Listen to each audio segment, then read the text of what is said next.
Okay, let's just jump right in. What if everything you thought you knew about our legal and financial systems, what if it was all built on a massive lie? That is the explosive claim at the heart of the Global Sovereign's Handbook, and that's exactly what we're going to unpack today. This book lays out a version of reality that is, well, a world away from what most of us just accept as normal. So, the handbook kicks things off with this classic Mark Twain quote. And, it's not just a fancy opening. It's a huge signpost, basically telling you to buckle up because you're about to step into a world that's going to flip your understanding of reality on its head. It's saying, hey, what you're about to read might sound nuts, but this is the real story. And this question right here gets to the absolute core of the whole thing. The handbook basically says all those rules we follow every day, the ones that structure our entire society, they aren't real. Not in the way we think, anyway.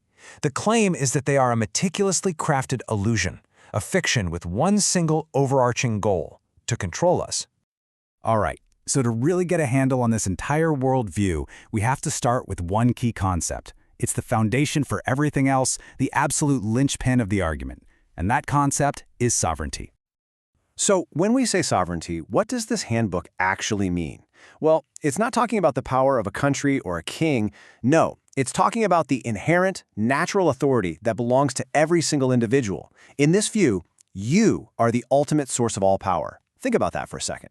It means governments, courts, banks, all of those big institutions, they're supposed to be created by you and derive their power from you. They aren't supposed to be above you.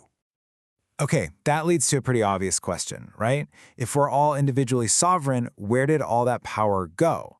Well, according to this text, it's been taken.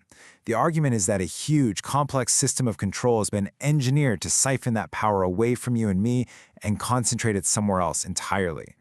And believe me, the handbook does not pull any punches here. It comes right out and says it. This claim is absolutely central to its argument, that the entire system we live under, the one we're taught to trust, is basically a monumental fraud. It's a bold, stark accusation leveled at the very foundations of modern society. So how does this supposed fraud work? The handbook points to what it calls the pillars of the system. First, the income tax. It claims it's not mandatory at all, but a voluntary contribution. Then there's the Federal Reserve Bank. The book says it's not a government agency, but a private corporation, a banking cartel, really. And the money in your wallet, those Federal Reserve notes, according to this, they're not real money, just debt instruments. And get this last one. It even says the media is actively working to create what it calls reality erosion, intentionally making it hard to tell what's real and what's not. Now, this is where we start to see the connections that people don't normally make. The handbook doesn't see these as separate, isolated issues. Instead, it paints a picture of a single, interlocking power structure. You see it right here. It connects the financial world, the Fed, the IRS, with the intelligence community, the legal system, even regulatory agencies like the FDA. The argument is that these aren't independent entities. They're all gears in one massive coordinated machine designed for control. Okay, so this brings us to what is maybe the most important piece of the entire puzzle. It's the one connection that, according to the handbook, makes the whole system possible. And it all comes down to a hidden, legal difference between two kinds of people, two kinds of citizens.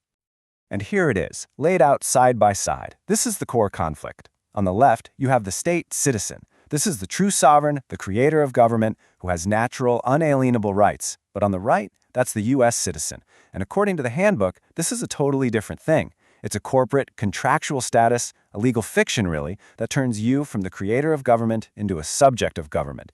Your unalienable rights are replaced with civil rights, which, it claims, can be granted and taken away. And this quote really hammers home the point.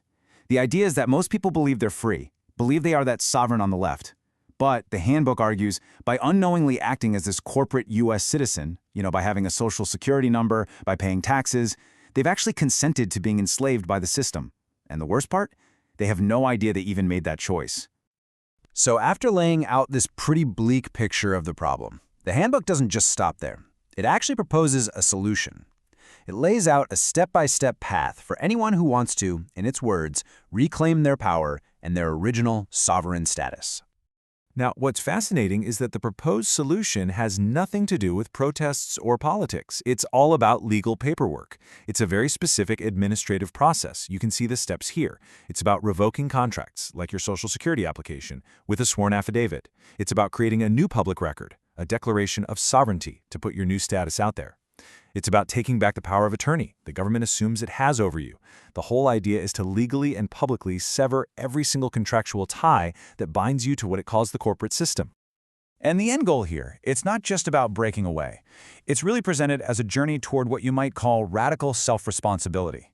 The idea isn't just to be free from something, like the government. It's to be free to do something, to govern yourself, to live by your own code, completely independent of any outside control.